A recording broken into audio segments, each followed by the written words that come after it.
اعوذ باللہ من الشیطان الرجیم بسم اللہ الرحمن الرحیم رب اشرح لی صدری ویسر لی امری واحلل عقدۃ من لسانی یفقہوا قولی رب زدنی علما۔ عزیز طلباء و طالبات، السلام علیکم ورحمۃ اللہ وبرکاتہ۔ آج 21 ستمبر 2020 عیسوی بمطابق 3 صفر المظفر 1442 ہجری ہے۔ 11ویں جماعت کے طلباء و طالبات کو آج کے اردو کلاس میں خوش آمدید کہتا ہوں۔ عزیز طلباء و طالبات، آج کا ہمارا جو موضوع ہے وہ ہے ڈاکٹر ذاکر حسین۔ ڈاکٹر ذاکر حسین ایک معروف نام ہے، کیونکہ ڈاکٹر ذاکر حسین ہندوستان کے صدر بھی رہ چکے ہیں، پہلے نائب صدر، اس کے بعد صدر بن چکے ہیں، اس لیے ادبی دنیا میں بھی اور سیاسی دنیا میں بھی ان کا نام ہے۔ آج ہم ان کے سوانح اور ان کے ادبی کارناموں پر نظر ڈالنے کی کوشش کریں گے۔ عزیز طلباء و طالبات، ڈاکٹر ذاکر حسین 1897 عیسوی میں حیدرآباد میں پیدا ہوئے۔ ان کا جو آبائی وطن ہے وہ ہے قائم گنج سے 1.5 میل دور ایک گاؤں پتوارا ہے۔ پتوارا کے گاؤں میں ڈاکٹر ذاکر حسین پیدا ہوئے ہیں 1897 عیسوی میں۔ پتوارا پٹھانوں کی پرانی بستی ہے۔ ڈاکٹر صاحب کے والد فدا حسین خان حیدرآباد چلے گئے، یعنی وہاں سے ان کے والد فدا حسین خان حیدرآباد چلے گئے۔ وہاں انہوں نے وکالت کا پیشہ اختیار کیا، یعنی ڈاکٹر ذاکر حسین کے والد نے حیدرآباد میں وکالت کا پیشہ اختیار کیا، اور بہت جلد ان کی گنتی حیدرآباد کے بڑے وکیلوں میں ہونے لگی، یعنی آپ کا شمار بڑے بڑے وکلا میں ہونے لگا۔ فدا حسین کا انتقال جوانی میں ہو گیا، جب ان کی عمر محض 39 برس کی تھی۔ ڈاکٹر ذاکر حسین کے والد فدا حسین کا انتقال 39 برس کی وہ عمر میں ہوا، بہت ہی جوانی کی عمر میں۔ بعد میں ان کی بیوہ، یعنی ڈاکٹر ذاکر حسین کی ماں فدا حسین کی بیوہ بچوں کو لے کر اپنے وطن چلی آئیں۔ پھر ذاکر صاحب نے اسلامیہ ہائی سکول اٹوا میں داخلہ لیا۔ اسکول کی تعلیم ختم کر کے کچھ دنوں لکھنؤ کے ایک انٹر کالج میں پڑھا، پھر علی گڑھ آ گئے۔ یہاں ایم اے میں پڑھ رہے تھے کہ مہاتما گاندھی، یعنی علی گڑھ میں آپ ایم اے کی ڈگری حاصل کر رہے تھے کہ مہاتما گاندھی، مولانا محمد علی جوہر، عبدالکلام آزاد اور دوسری قومی رہنماؤں کی مدد سے 29 اکتوبر 1920 کو جامعہ ملیہ کا قیام عمل میں لایا گیا۔ یہ قیام جب عمل میں آیا، بہت سے طالب علم اور استاد مسلم یونیورسٹی الگ ہو کر جامعہ میں آ گئے، جامعہ ملیہ میں آ گئے۔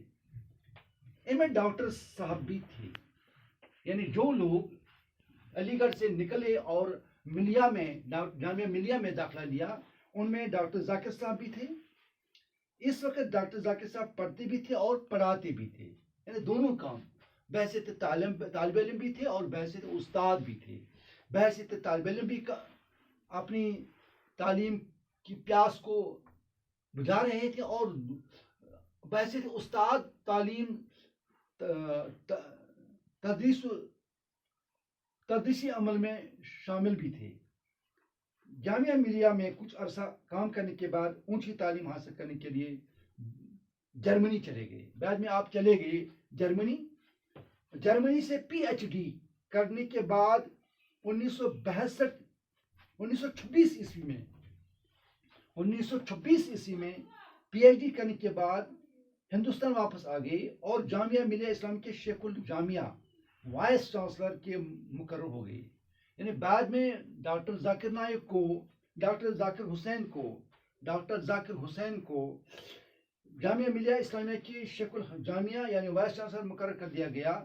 اس کے بعد 1948 تک وہ جامعہ ملیہ میں کام کرتے رہے، یعنی برابر وہ لگاتار 1926 سے لے کر 1948 تک وہاں کام کرتے رہے۔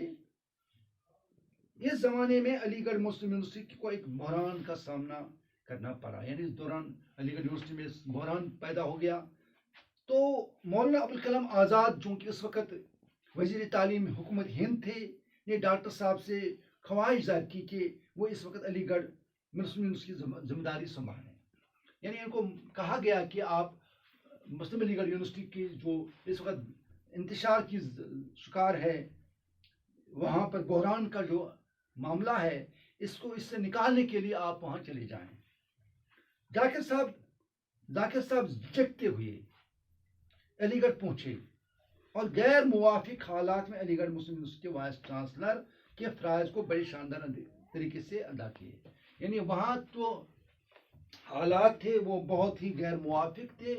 ان حالات کے باوجود ڈاکٹر ذاکر حسین نے اپنی صلاحیتوں کو بروئے کار لا کر اپنے فرائض کو بڑے شاندار انداز طریقے سے انجام دیے.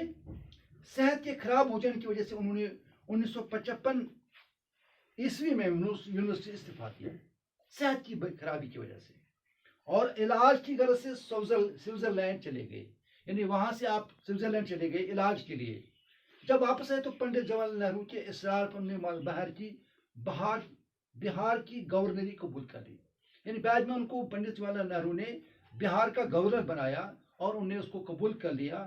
اور 1962 عیسوی میں ڈاکٹر ذاکر حسین ہندوستان کے نائب صدر ہو گئے اور اس درمیان میں وہ بے حد حرد العزیز ہو گئے. یعنی ان کو بہت ہی شہرت حاصل ہو گئی، ہر ایک ان کو ان سے پیار کرنے لگا، محبت کرنے لگا، یہ حرد العزیز بن گئی. اور بالآخر 1967 عیسوی میں صدر جمہوریہ ہند کے ممتاز ترین عہدے پر فائز ہوئے. یعنی ڈاکٹر ذاکر حسین اس کے بعد نائب صدر کے بعد ہندوستان کے صدر جمہوریہ بن گئے، صدر ہند بن گئے. 3 مئی معذرت کے ساتھ کہہ رہا ہوں 3 مئی، یہاں پر میں نے لکھا ہے جائے پیدائش حیدرآباد، سن ولادت 1897 عیسوی، اور 3 مئی 1969 کو وہ انتقال کر گئی. پورے ملک میں ان کا سوگ منایا گیا. عزیز طلباء و طالبات، یہ تھی ڈاکٹر ذاکر حسین کی سیاسی اور ان کی اپنی نجی زندگی. اب دیکھتے ہیں کہ ان کی تعلیمی جو ادبی صلاحیت کیا تھی.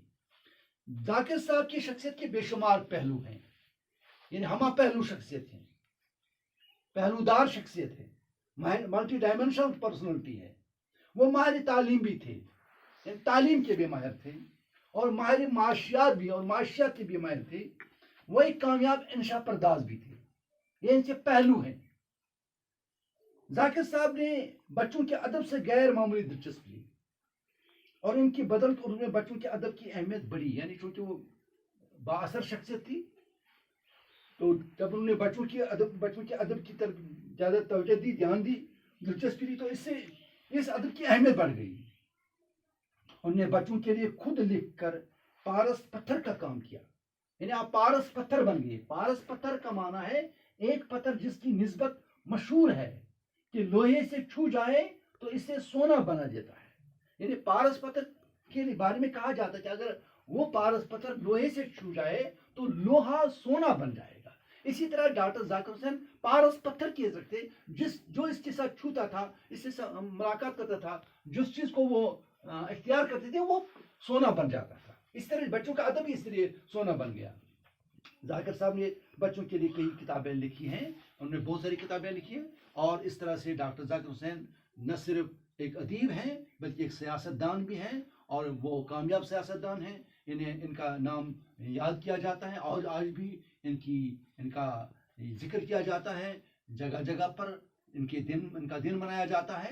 تو تعلیم کے ماہر کی حیثیت سے ان کو جانا جاتا ہے. تو عزیز طلباء، یہ تھا آج کا موضوع اور آج کا لیکچر. یہاں پر ہم اس کو اختتام پر لے آتے ہیں. تو امید کرتے ہیں کہ آپ اپنے اس کیریئر کو بنائے رکھیں گے، اس پر توجہ دیتے رہیں گے اور اپنے تعلیمی سلسلے کو جاری رکھیں گے. اللہ تعالیٰ آپ سب کو کامیابی سے ہمکنار کرے. فی امان اللہ.